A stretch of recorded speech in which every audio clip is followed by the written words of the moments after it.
Hello friends, आप सभी का स्वागत है हमारे इस प्यारे से नए यूट्यूब चैनल बोर्ड तक पे। आशा करता हूँ आप सभी प्यारे स्टूडेंट बहुत ही अच्छे से होंगे और आप सभी अपना स्टडी बहुत ही ज़्यादा मन लगाकर कर रहे होंगे। तो प्यारे स्टूडेंट, यदि आप सभी क्लास 9th के स्टूडेंट हैं या फिर आप सभी कोई भी ऐसा एग्ज़ाम्स देने वाले हैं जिसमें क्लास 9th का यानी सिलेबस से रिलेटेड क्वेश्चंस पूछे जाते हैं, तो आज की इस क्लास को कंप्लीट ज़रूर देखिएगा, क्योंकि इस क्लास में मैं आप सभी को क्लास 9th का हिस्ट्री यानी इतिहास का पहला चैप्टर से top 70 most important MCQ question यानी कि ऑब्जेक्टिव क्वेश्चन बताने वाला हूं, जो आप सभी के लिए बहुत ही खास है। प्यारे स्टूडेंट, अगर आप सभी हिस्ट्री में अभी तक कुछ भी नहीं किए हैं यानी नहीं पढ़े हैं, तो आप सभी जो है ना इस चैप्टर का ये 70 इंपॉर्टेंट क्वेश्चन कर लीजिए। आपका जो है ना यहाँ से फुल्ली तैयारी होने वाला है। ठीक है, मैं आपको ये जो 70 क्वेश्चन बताने वाला हूँ ये फुल एनसीईआरटी पैटर्न पर यानी आधारित प्रश्न है। ठीक है, तो आप सभी ध्यान रखिएगा, कोई भी एग्जाम्स देने वाले हैं तो ये क्वेश्चंस को आपको करना ही है। ठीक है, आपके सभी एग्जाम्स में ये सब क्वेश्चन जो है ना बार बार रिपीट होता है। ठीक है, तो आप सभी ध्यान से देखिएगा और एक एक क्वेश्चन को याद कर लीजिएगा। और कोई भी क्वेश्चन में आप सभी को डाउट रहे तो क्या करेंगे, कमेंट बॉक्स में मुझे बताएंगे, ताकि मैं आप सभी का रिप्लाई दे सकूँ उस क्वेश्चन का जिस क्वेश्चन में आपको डाउट हो। ठीक है, और प्यारे स्टूडेंट, हर एक क्वेश्चन का आंसर आप सभी जो है ना कमेंट बॉक्स में देंगे। ठीक है, देखिए 1 से लेकर 70 क्वेश्चन जो कराएंगे ना, इसका आंसर आपको कमेंट बॉक्स में देते चलना है। ठीक है, ऐसा लगना चाहिए आप सभी टेस्ट दे रहे हो। ठीक है ना, चलिए तो प्यारे स्टूडेंट, क्लास को हम लोग शुरू करते हैं बिना टाइम को वेस्ट किए, बिना टाइम को विलंब किए। ठीक है, चलते हैं फर्स्ट क्वेश्चन की तरफ। अगर आंसर पता है देते चलेंगे, चैनल से नए जुड़ रहे हैं चैनल को सब्सक्राइब करके बेल आइकन प्रेस कर लेंगे, ताकि आप सभी को आने वाली क्लासेज का नोटिफिकेशन मिलते रहे। तो देखिए पहला नंबर क्वेश्चन आपके स्क्रीन में है, पूछा गया है फ्रांसीसी क्रांति की शुरुआत किस वर्ष हुई थी। देखिए जो फ्रांसीसी क्रांति शुरू हुई थी तो वह कब, आपके सामने 4 ऑप्शन है, तो आप याद रखिएगा फ्रांसीसी क्रांति 1789 को शुरू हुई थी।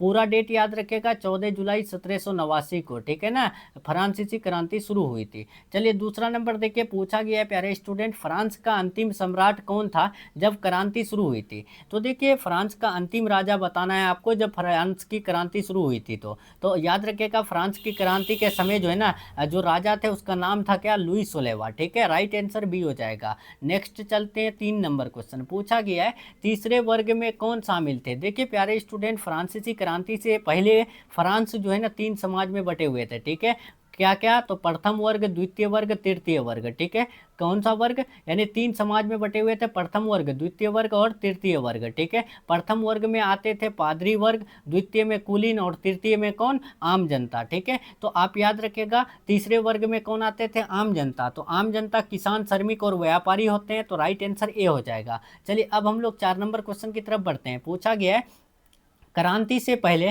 फ्रांस की सामाजिक व्यवस्था कितने वर्गों में बटी थी। तो देखिए क्रांति से पहले फ्रांस का जो समाज बटे हुए थे वो 3 भागों में बटे हुए थे। ठीक है, राइट आंसर भी हो जाएगा, मैंने इससे पहले बता दिया। ठीक है, 3 भाग क्या क्या, तो आप याद रखिएगा प्रथम, द्वितीय, तृतीय। ठीक है, प्रथम को पादरी बोलते हैं, द्वितीय को कुलीन बोलते हैं और तृतीय को क्या बोलते हैं, आम जनता। पादरी वर्ग कौन होते हैं, तो चर्च से जुड़े लोग होते हैं। कौन, चर्च से जुड़े लोग होते हैं। और कुलीन वर्ग ये याद रखना, ये सबसे अमीर वर्ग के लोग होते हैं। ठीक है, और तृतीय कौन होते हैं, तो तृतीय जो है ना आम जनता होते हैं, जैसे कि हम लोग मिडिल फैमिली से रिलेटेड वाले। ठीक है, चलिए तो अब हम लोग बढ़ते हैं 5 नंबर क्वेश्चन। पूछा गया है करों का सबसे अधिक बोझ किस पर था। तो करों का यानी कर जो है ना टैक्स को बोलते हैं। तो फ्रांस की क्रांति के समय जो टैक्स का बोझ था ना वो तृतीय वर्ग को था। पहला वर्ग और दूसरा वर्ग को विशेष अधिकार था और इन लोग को जो है ना जन्म से ही कर में छूट था। ठीक है, चलिए नेक्स्ट क्वेश्चन चलते हैं, 6 नंबर क्वेश्चन पूछा गया है। देखिए प्यारे स्टूडेंट, यहाँ पर 6 नंबर क्वेश्चन क्या पूछा गया, ध्यान से आप सभी याद करेंगे। ठीक है, बहुत इंपॉर्टेंट क्वेश्चन सब है ये सब। ठीक है, देखिए यहाँ पर 6 नंबर क्वेश्चन पूछा गया है, नेशनल असेंबली की स्थापना किसने की थी। तो नेशनल असेंबली की स्थापना तीसरे वर्ग के लोग किए थे। ठीक है, जब यानी कि स्टेट जनरल की बैठक हुई थी तो उसके बाद जो है ना मतलब कि जो मत अधिकार यानी कि एक्सेप्ट जो नहीं किए थे लुई सोलेवा, तो उसके बाद जो है ना नेशनल असेंबली की स्थापना किए थे तीसरे वर्ग के लोग। ठीक है, चलिए 7 नंबर देके पूछा गया बास्तिल जेल पर हमला कब हुआ था। तो बास्तिल जेल पर हमला जो है ना 14 जुलाई 1789 को हुआ था। बास्तिल जेल एक जो है ना घृणा का केंद्र था। ठीक है, यानी कि नफरत का केंद्र था। अगर जनता कुछ करते थे तो जो शासक थे ना वो क्या करते थे, बास्तिल का जेल पर सबको डाल देते थे। ठीक है, और बास्तिल के जेल पर जो है ना हमला कर दिए थे कौन, तो जनता था, ठीक है। क्यों हमला किए थे? तो हथियारों के लिए, ठीक है। जब अफवाह फैली थी कि राजा जो है मतलब जो यानी आर्मी लोग होते हैं तो आर्मी लोग को गोली चलाने का आदेश दे दिया, ये अफवाह जब फैला तो उस टाइम जो है ना फ्रांस के जनता क्या किए, बास्तिल के जेल पर हमला कर दिए। किस चीज़ के लिए? तो याद रखिएगा वो हथियारों के लिए, ठीक है। और उसमें जब हमला किए थे तो 7 कैदी को फरार कर दिए, मतलब 7 कैदी वहां पर थे, 7 कैदी को वो छोड़ दिए और एक कमांडर मारे गए थे, ठीक है। चलिए अब चलिए 8 नंबर क्वेश्चन देखते हैं। पूछा गया है बास्तिल किसका प्रतीक था? तो बास्तिल जो प्रतीक था ना, याद रखिएगा राजशाही अत्याचार का प्रतीक था, ठीक है। 9 नंबर देखिए पूछा गया प्यारे स्टूडेंट, लुइस सोलेवा ने किस रानी से विवाह किया था? क्या जॉन और यानी ऑर्क से, एलिजाबेथ से, मेरी एंटोनेट से, रानी विक्टोरिया से? तो आपको अच्छे से पता है राजा लुइस सोलेवा ने जो शादी किए थे मेरी एंटोनेट से किए थे। मेरी एंटोनेट कौन थी? तो ऑस्ट्रिया की राजकुमारी थी, आप ये याद रखिएगा, ठीक है। क्वेश्चन पूछे भी जा सकते हैं कि ऑस्ट्रिया की राजकुमारी का नाम क्या था? तो ऑस्ट्रिया की राजकुमारी का नाम जो है ना मेरी एंटोनेट थी, ठीक है। नेक्स्ट चलते हैं 10 नंबर क्वेश्चन। पूछा गया है फ्रांसीसी क्रांति से पहले आर्थिक संकट का क्या कारण था? तो देखिए फ्रांसीसी क्रांति से पहले जो आर्थिक संकट आया हुआ था तो उसका कारण क्या था? तो याद रखिएगा युद्ध में खर्च, ठीक है। यानी फ्रांस की क्रांति से पहले इन लोग का युद्ध भी हुआ था, ठीक है, यानी फ्रांस और इंग्लैंड के बीच, जिसमें जो है फ्रांस की हार हुई थी। देखिए 11 नंबर क्वेश्चन पूछा गया है फ्रांस में क्रांति से पहले कौन सा वर्ग विशेष अधिकार प्राप्त था? तो विशेष अधिकार मैंने आपको बता दिया, पहला और दूसरा वर्ग के लोगों को विशेष अधिकार था, ठीक है। और इन लोग को जन्म से ही करों में छूट था, ठीक है, ध्यान रखिएगा। और तृतीय वर्ग को करों में छूट नहीं था, तृतीय वर्ग को टैक्स देना पड़ता था, ठीक है, ये बात ध्यान रखिएगा। नेक्स्ट चलते हैं 12 नंबर क्वेश्चन। पूछा गया है कि मानव अधिकार की घोषणा किस वर्ष पारित हुआ? तो मानव अधिकार की जो घोषणा पारित हुआ था 1789 में पारित हुई थी, ठीक है। इसका राइट आंसर बी हो जाएगा। 13 नंबर देखे मनुष्य स्वतंत्र जन्मा है, ये विचार किस घोषणा में था? देखिए मनुष्य जो है आज़ादी से जन्मा है, ये विचार जो है ना कौन से घोषणा में था? तो याद रखिएगा मानव अधिकारों की घोषणा में, ठीक है। 13 का राइट आंसर बी हो जाएगा। चलिए यहाँ 14 नंबर देखिए पूछा गया है फ्रांसीसी क्रांति का प्रमुख आदर्श क्या था? तो ये क्वेश्चन मैंने बार बार बता रखा है कि फ्रांसीसी क्रांति का जो प्रमुख आदर्श था, आइडियल था, तो वो था स्वतंत्रता, समानता और बंधुत्व, ठीक है। नेक्स्ट चलते हैं 15 नंबर क्वेश्चन। पूछा गया है संविधान सभा का गठन किसने किया? तो संविधान सभा का गठन जो किए थे तीसरे वर्ग के प्रतिनिधियों ने किए थे, ठीक है। राइट आंसर सी हो जाएगा। देखिए यानी कि स्टेट जनरल की बैठक जब हुई थी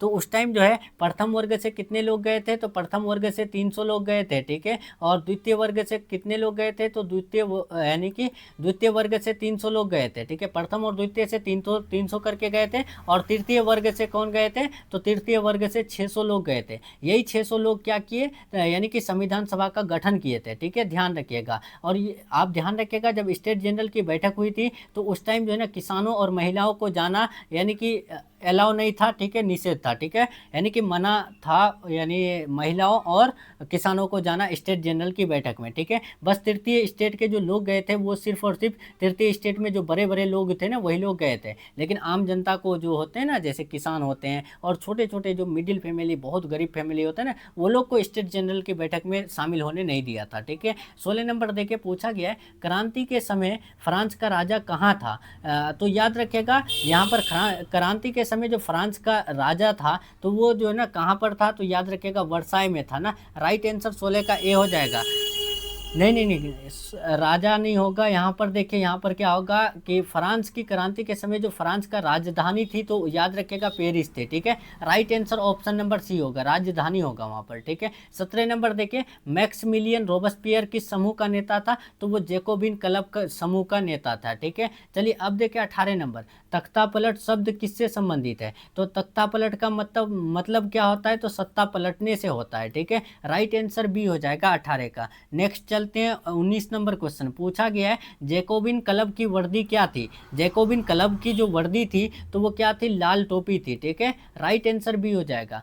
चलिए 20 नंबर देखिए गिलोटिन क्या था? देखिए प्यारे स्टूडेंट जो गिलोटिन थे वो क्या था? तो फांसी देने की मशीन थी, ठीक है। Right answer option number C हो जाएगा। 21 नंबर देखिए पूछा गया है यहाँ पर रोबेस्पियर की सरकार को क्या कहा जाता है? देखिए जो रोबेस्पियर की सरकार है उनको क्या कहा जाता है? तो याद रखिएगा आतंक का शासन कहा जाता है, ठीक है। 21 का बी हो जाएगा। नेक्स्ट चलते हैं प्यारे स्टूडेंट। पूछा गया है कि नेपोलियन किस वर्ष सत्ता में आया था। तो नेपोलियन जो सत्ता में आए थे, तो याद रखिएगा इसका राइट आंसर 22 का जो है ना ऑप्शन नंबर सी हो जाएगा। 1799 में नेपोलियन सत्ता में आए थे, फ्रांस की सत्ता में, ठीक है। फ्रांस को गणराज्य कब घोषित किया गया? तो फ्रांस को जो गणराज्य यानी गणराज्य घोषित किया गया था 1792 में घोषित किया गया था, और इसी साल जो है ना मतलब लुई सोलेवा को फांसी दिया गया था, ठीक है। देखिए मेरी एंटोनेट को कब मृत्यु दंड दिया गया था? तो याद रखिएगा इसका राइट आंसर 24 का जो है ना क्या हो जाएगा, सी हो जाएगा 1793 में, ठीक है। मेरी एंटोनेट को मृत्यु दंड कब मिला था? 1793 में, ध्यान रखिएगा।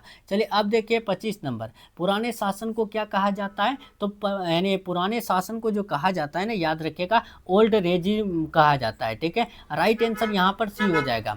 चलिए 26 देखिए इस चैप्टर से ऐसा ऐसा क्वेश्चन आपको बताने वाला हूँ जो शायद ही आप कभी देखे होंगे। फुल एनसीईआरटी पैटर्न पर रहेगा, फुल एनसीईआरटी पैटर्न का एक एक निचोड़ रहने वाला है इस क्वेश्चन यानी इस क्लास में, ठीक है। तो आप सभी क्या करेंगे, याद करेंगे, जैसे भी हो यानी जहाँ भी हो आपको ये क्वेश्चन याद करना ही होगा, ठीक है। वर्साई कहाँ स्थित है? तो प्यारे स्टूडेंट आप याद रखिएगा वर्साई जो स्थित है वो फ्रांस में स्थित है, ठीक है। चलिए 27 नंबर क्वेश्चन की तरफ बढ़ते हैं। पूछा गया है वर्साई महल किसका निवास स्थान था? देखिए जो वर्साई महल निवास स्थान था तो वो किसका? तो याद रखिएगा राजा का निवास स्थान जो है ना वर्साई था। नेक्स्ट चलते हैं 28 नंबर, चर्च किस वर्ग में आता था? तो मैंने आपको बता दिया है कि चर्च से जुड़े लोग किस में आते हैं, तो पहला वर्ग में आते हैं, ठीक है। राइट आंसर यहाँ पर 28 का ए हो जाएगा। नेक्स्ट देखिए दूसरा वर्ग में कुलीन वर्ग आते हैं। कुलीन वर्ग कौन होते हैं? जो सबसे ज़्यादा अमीर होते हैं। तीसरा वर्ग में हम लोग आते हैं आम जनता, ठीक है ना, यानी कि वहाँ की दृष्टि से। चलिए अब देखें 29 नंबर, पूछा गया है स्टेट जनरल की बैठक कहाँ हुई थी? तो स्टेट जनरल की जो बैठक हुई थी याद रखिएगा वर्साई में हुई थी, ठीक है। Right answer option number C हो जाएगा। 30 नंबर देखिए तीसरे वर्ग ने स्वयं को क्या घोषित किया गया? तो देखिए तीसरे वर्ग के लोग खुद को जो है ना नेशनल असेंबली घोषित किए थे, आपको पता ही होगा। चलिए 31 नंबर देखिए पूछा गया संविधान सभा ने संविधान कब अपनाया? तो संविधान सभा ने जो संविधान अपनाए थे 1791 में अपनाए थे, ठीक है ना। चलिए 32 नंबर देखिए आपके स्क्रीन में, याद करते चलेंगे नागरिकों को मतदान का अधिकार क्या कहा जाता है? तो देखिए नागरिकों को मतदान का अधिकार जो कहा जाता है सार्वभौमिक मत अधिकार कहा जाता है, ठीक है। नेक्स्ट 33 देखिए संप्रभुता किसे मिली संविधान के अनुसार? देखिए संप्रभुता जो मिली थी संविधान के अनुसार किसको? राजा को, चर्च को, या फिर राष्ट्र को, कुलीन को? तो याद रखिएगा 33 का राइट आंसर जो है ना ऑप्शन नंबर बी यानी सी हो जाएगा, राष्ट्र को मिला था। यानी संविधान के अनुसार जो संप्रभुता मिला था तो वो पूरे राष्ट्र को मिला था ना, न राजा न चर्च न कुलीन किसी को नहीं मिला था, पूरे राष्ट्र को मिला था, ठीक है। देखिए राष्ट्रीय ध्वज में कौन कौन से रंग थे? देखिए जो फ्रांस का राष्ट्रीय ध्वज था तो वहाँ पर जो है ना उसके यानी झंडे में, फ्लैग में कौन सा जो है ना रंग था? तो आप याद रखिएगा इसका राइट आंसर 34 का जो है ना ऑप्शन नंबर क्या हो जाएगा, लाल, सफ़ेद और हरा होगा, नीला होगा, ठीक है। राइट आंसर यहाँ पर ऑप्शन नंबर ए हो जाएगा। चलिए 35 नंबर देखिए नेपोलियन का जन्म कहाँ हुआ था? देखिए नेपोलियन का जन्म ये आपको याद रखना है, बहुत इंपॉर्टेंट क्वेश्चन है, ठीक है। आगे जाकर के कोई भी एग्जाम देंगे ना आपको बहुत बार पूछा गया ये क्वेश्चन देखने को मिलेगा, ठीक है। नेपोलियन का जन्म जो है ना कोर्सिका में हुआ था, ठीक है। चलिए देखिए 36 नंबर, जैकोबिन क्लब का प्रमुख उद्देश्य क्या था? तो जैकोबिन क्लब का जो प्रमुख उद्देश्य था सामाजिक सुधार था, ठीक है। राइट आंसर 36 का सी हो जाएगा। 37 देखिए मैराट कौन था? मैराट जो थे वो कौन थे? तो याद रखिएगा 37 का राइट आंसर डी हो जाएगा, ये एक डॉक्टर थे मैराट, ठीक है। 38 नंबर क्वेश्चन की तरफ बढ़ते हैं, किसके कार्यकाल को आतंक का शासन कहा जाता है? आतंक का शासन जो कहा जाता है वो किसके शासनकाल को? तो रोबस्पियर के शासनकाल को आतंक काल कहा जाता है, ठीक है। नेक्स्ट चलिए 39 नंबर, पूछा गया है फ्रांस में किसने चर्च की संपत्ति जब्त की? देखिए फ्रांस में जो चर्च की संपत्ति यानी कि चर्च से जुड़े लोगों की जो संपत्ति जब्त किए थे तो वो कौन किए थे? तो 39 का राइट आंसर याद रखिएगा नेशनल असेंबली के लोग, ठीक है। राइट आंसर भी हो जाएगा। देखिए फ्रांस पर नया और पुराना कर्ज से रिलेटेड भी क्वेश्चन आता है। देखिए जब फ्रांस के राजा लुई सोलेवा नहीं बने थे तो उससे पहले फ्रांस पर कितना कर्ज था? तो फ्रांस पर पुराना कर्ज जो है ना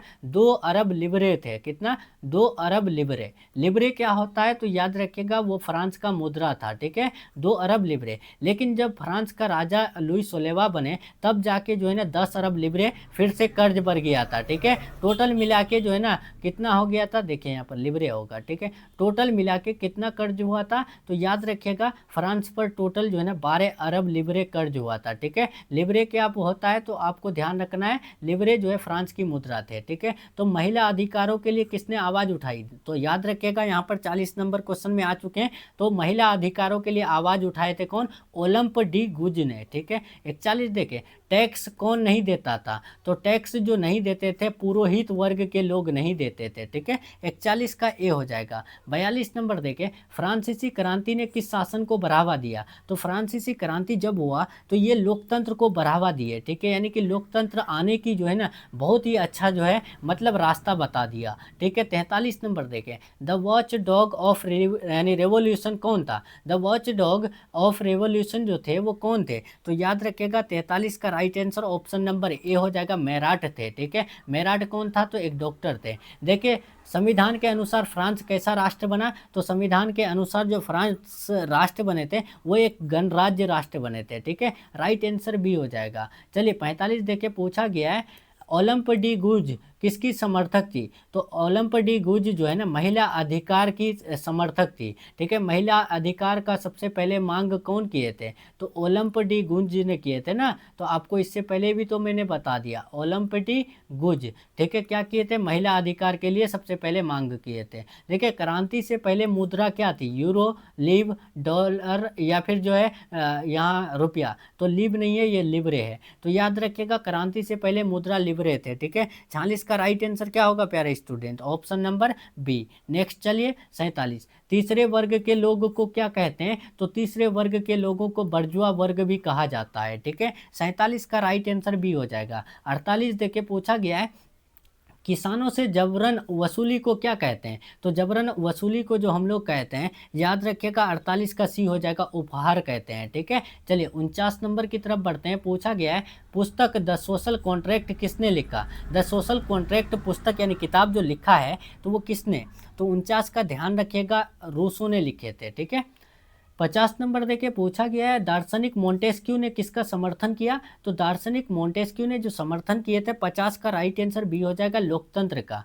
51 चलते हैं बढ़ते हैं। पूछा गया है, राजा के विरुद्ध लोगों की पहली बड़ी प्रतिक्रिया क्या थी, राजा के अगेंस्ट जो पहली बड़ी प्रतिक्रिया थी मतलब रास्ता था तो वो क्या था, तो याद रखिएगा बास्तिल पर हमला था, ठीक है ना। बास्तिल पर हमला किए थे, 7 कैदियों को रिहा किए थे, एक कमांडर को मार दिए थे, ठीक है। और क्यों हमला किए थे, तो आपको पता है हथियारों के लिए। कर संग्रहण की पद्धति क्या है, देखिए जो कर संग्रहण है तो उनकी पद्धति क्या है, तो याद रखिएगा 52 का राइट आंसर ऑप्शन नंबर जो है ना क्या हो जाएगा, सी हो जाएगा, यानी ठेकेदारों द्वारा, ठीक है। 53 नंबर देखें, फ्रांस की क्रांति ने किस क्षेत्र को सबसे अधिक प्रेरित किया, देखिए जो फ्रांसीसी क्रांति हुआ तो वो कौन से क्षेत्र को सबसे ज़्यादा यानी प्रभावित किया, अफ्रीका को, एशिया को, यूरोप को, अमेरिका को, तो याद रखिएगा यूरोप को सबसे ज़्यादा प्रभावित किया था, ठीक है। नेक्स्ट चलते हैं 54 नंबर, राज्य की आदमी का मुख्य स्रोत क्या था, तो राज्य की आदमी का मुख्य स्रोत जो था ना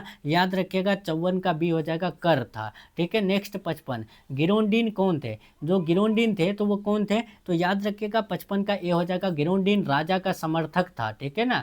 नेक्स्ट 56 नंबर देखिए पूछा गया है, नागरिकों को कौन सा अधिकार नहीं मिला था, बोलने का, शिक्षा का, वोट देने का, निजी संपत्ति का, तो याद रखिएगा नागरिकों को जो अधिकार नहीं था वो यानी कि वोट देने का अधिकार नहीं था, ठीक है ना। नेक्स्ट 57 नंबर, मेराट की हत्या किसने की थी, तो मेराट की हत्या जो किए थे वो शार्लोट ने किए थे, कौन, शार्लोट ने किए थे। नेक्स्ट 58 नंबर देखिए, बास्तिल में क्या रखा था, तो याद रखिएगा बास्तिल में जो रखा गया था याद रखिएगा बंदी को रखा गया था, 58 का सी हो जाएगा। बंदी कौन होते हैं, कैदी लोग, ठीक है। तो बास्तिल में कैदी लोगों को रखे जाते हैं ना। बास्तिल क्या है, एक जेल है, तो जेल में किसको रखेंगे, जेलर सबको, ठीक है। देखिए यहाँ पर 59, क्रांति के बाद सबसे पहले किसे मृत्यु दंड मिला, तो मृत्यु दंड जो मिला था क्रांति के बाद आप याद रखिएगा किसको, राजा को मिला था, ठीक है। राजा और साथ ही साथ उनकी वाइफ जो मेरी एंटोनेट थी उनको भी मिला था मृत्यु दंड, ठीक है। सीधे फांसी पर चढ़ा दिया गया था।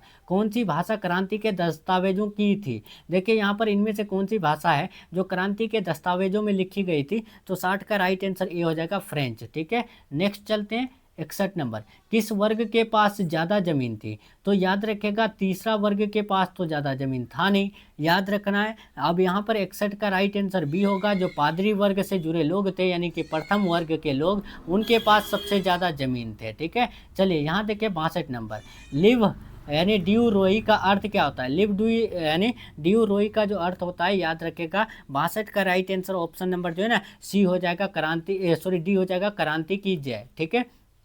चलिए 63 देखिए पूछा गया है, नए संविधान में न्यायपालिका किसके अधीन थे? 63 का राइट आंसर क्या होगा? तो नए संविधान में न्यायपालिका जो अधीन थे वो राष्ट्र के अधीन थे, ठीक है, यानी पूरे नेशन के अधीन थे।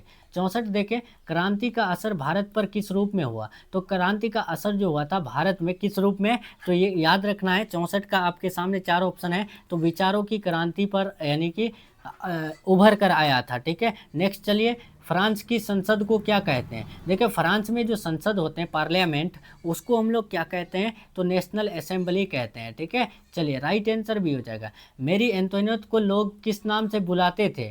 तो मेरी एंटोनियट को लोग जो है ना विदेशी रानी के रूप में बुलाते थे, विदेशी रानी के नाम से बुलाते थे। 67 देखिए, नेपोलियन ने यूरोप में क्या फैलाया? तो नेपोलियन ने यूरोप में जो है फ्रांसीसी संहिता फैलाया, ठीक है। राइट आंसर 67 का सी हो जाएगा, या फिर इसे कह सकते हैं फ्रांसीसी संविधान फैलाया था, यानी यूरोप में नेपोलियन ने क्या फैलाया था? तो फ्रांस का जो संविधान बनाए थे नेशनल असेंबली के लोग, उन्हीं को फैलाए थे, ठीक है ना। चलिए 68 नंबर देखें, जैकोबिन क्लब किसके लिए बना था? तो जैकोबिन क्लब जो बने थे, 68 का राइट आंसर बी हो जाएगा, गरीब और मध्यम वर्ग के लोगों के लिए बना था। देखिए अब यहाँ 69 नंबर, क्या ड्यूज एक प्रकार का कर था? देखिए जो ड्यूज थे तो वो एक प्रकार का कर था क्या? हाँ नहीं, केवल अमीरों पर, केवल चर्च पर। तो याद रखिएगा, हाँ ड्यूज जो है यानी कि एक प्रकार का कर्ज था। ड्यू नहीं जानते हैं, ड्यू मतलब बाकी, तो ड्यूज जो है वो क्या एक प्रकार का कर था? तो जी हाँ, एक प्रकार का कर था। अब देखें, मैं राजा हूँ या फिर राजा मैं हूँ, ये कथन किसका है? तो आपको अच्छे से पता है, लुई सुलेवा का कथन है, ठीक है। राजा मैं हूँ, सॉरी राजा मैं हूँ वाला ना, राजा मैं हूँ वाला कथन जो है ना नेपोलियन का है, ठीक है। राइट आंसर यहाँ पर बी बिल्कुल राइट हो जाएगा। तो चलिए प्यारे स्टूडेंट, यहाँ पर हमारा जो है ना 9th का चैप्टर 1 से टॉप 70 इंपॉर्टेंट क्वेश्चन का क्लास कंप्लीट हो रहा है। इधर हम लोग चैप्टर 2 कंप्लीट करेंगे, ठीक है, यानी कि चैप्टर 2 का भी 70 क्वेश्चन करेंगे कंप्लीट, ठीक है। अभी हम लोग चैप्टर 1 का 70 इंपॉर्टेंट क्वेश्चन कंप्लीट कर लिए। उम्मीद करते हैं आप 70 में 70 सही किए होंगे, और आपसे ये भी उम्मीद है कि आप जो है ना यानी कि हर एक क्वेश्चन को याद कर लिए होंगे। और कोई भी क्वेश्चन में डाउट रहे तो कमेंट बॉक्स में ज़रूर बताइएगा, और 70 में कितना सही किए ईमानदारी से बताइएगा, ठीक है। तो चलिए फ्रेंड्स, मिलते हैं हम लोग नेक्स्ट क्लास में नेक्स्ट टॉपिक के साथ। तब तक के लिए आप अपना ख्याल रखिए, अपना स्टडी जारी रखिए। Take care, thanks for watching.